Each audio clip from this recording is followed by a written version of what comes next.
அஸ்ஸலாமு அலைக்கும் ஃப்ரெண்ட்ஸ், எல்லோரும் எப்படி இருக்கீங்க? அல்ஹம்துலில்லாஹ் நாங்கள் எல்லோரும் நல்லாயிருக்கோம். நீங்களும் நல்லா இருப்பீங்கன்னு நினைக்கிறேன். நான் இன்றைக்கி வீடியோவில் என்ன செய்ய போகிறேன் அப்படின்னா, சாதம், சப்பாத்தி, இட்லி எல்லாத்துக்கும் சூப்பரான காம்பினேஷனுங்க. தக்காளி தால் தான் இன்றைக்கி வந்து செய்ய போகிறேங்க. நல்ல ஒரு டிஃப்ரெண்ட் டேஸ்ட்லையும் இருக்கும். இப்போ வாங்க அதை எப்படி செய்யலான்னு பார்க்கலாம். வீடியோக்குள்ளே போகிறதுக்கு முன்னே அப்படியே நம்ம சேனல் மும்தாஜ் கிச்சனை சப்ஸ்கிரைப் பண்ணிவிட்டு அப்படியே பக்கம் இருக்க பெல் ஐக்கானை கிளிக் பண்ணிவிடுங்க. அப்போ தான் நான் போகிற வீடியோ உங்களுக்கு உடனே வருங்க. இப்போ அதுக்கு தேவையான மசாலா நம்ம அரைச்சிடலாங்க. ஃபஸ்ட்டு ஒரு மிக்ஸி ஜார் எடுத்துருக்கேன். இந்த அளவுக்கு ஒரு துண்டு இஞ்சி எடுத்துக்கலாங்க. இஞ்சி எடுத்து நான் நறுக்கி போட்டுடுறேன். பாருங்க, அதுக்கு வந்து ஒரு 2 பச்சை மிளகாய் நான் எடுத்துக்க போகிறேன். இப்போ பச்சை மிளகாய் அப்படியே கிள்ளி போட்டுடலாம். நம்ம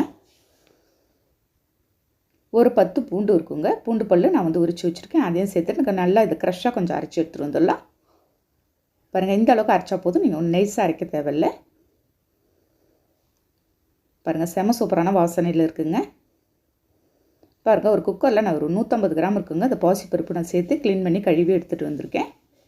அதுக்கு வந்து 1 கப்பு நான் வந்து வெங்காயம், கிட்டத்தட்ட அது 3 தக்காளி இருக்குங்க. நல்ல பழமான தக்காளியாக 3 தக்காளி நறுக்கி போட்டிருக்கேன். மஞ்சத்தூள் ஒரு 1/4 ஸ்பூன் போட்டுக்கிட்டு நம்ம வந்து அரைச்சி வச்சுருந்தேன் இந்த இஞ்சி, பூண்டு, பச்சை மிளகாய் எல்லாத்தையும் எடுத்து நான் அதோடு சேர்த்துட்றேன். சேர்த்துட்டு பெருங்காயத்தூள் கொஞ்சமாக போட்டுடலாம். போட்டு தேவையான அளவுக்கு தண்ணி ஊற்றுறேங்க. கொஞ்சமாக நான் தண்ணி ஊற்றிக்கலாம். தண்ணி ரொம்ப நிறைய வேண்டாம்.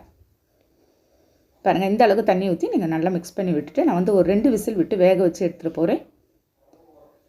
பாசிப்பருப்பு நமக்கு எப்போயுமே சீக்கிரம் வந்துடுங்க. அதனால் நமக்கு ஒரு 2 விசில் போதும். ரொம்ப குழன்னு இருந்தாலும் நல்லா இருக்காது. பாருங்கள், நல்லா திறந்த உடனே செம கமன்னு வாசனையாக இருக்குது. நம்ம இஞ்சி பூண்டு பேஸ்ட் போட்டாலே எப்பயுமே வாசனையாக தான் ஃப்ரெண்ட்ஸ் இருக்கும். எந்த ஒரு ரெசிபி செஞ்சாலும் திட்டமாக நான் வந்து கொஞ்சமாக தண்ணி ஊற்றிக்கிறேன். திரும்ப பாருங்கள், இந்த அளவுக்கு உங்களுக்கு கன்சிஸ்டன்சி இருந்தால் நம்ம தொட்டுக்கிட்டு சாப்பிட்றதுக்கு உங்களுக்கு கரெக்டாக இருக்கும். இதில் ஃபைனலாக நான் வந்து 1/2 லெமன் பிழிஞ்சு ஊற்றிடுறேன்.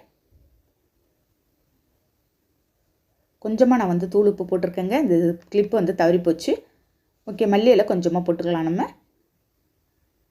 போட்டு எல்லாத்தையும் மிக்ஸ் பண்ணிடுறேன். நம்ம தாளிப்பு தான் இப்போ பார்க்க போகிறோம். வானலில் கொஞ்சமாக எண்ணெய் ஊற்றிருக்கேங்க. ஒரு 1/4 ஸ்பூன் நான் வந்து கடுகு பருப்பு போட்டுட்டு ஒரு 1/4 ஸ்பூன் நான் வந்து வெந்தயம் போட்டிருக்கேன். 1/4 ஸ்பூன் ஜீரகம் போட்டுக்கலாம். போட்டுட்டு நல்லா பொரியட்டும். நல்லா வாசனை வர வரைக்கும் உங்களுக்கு பொரியுங்க.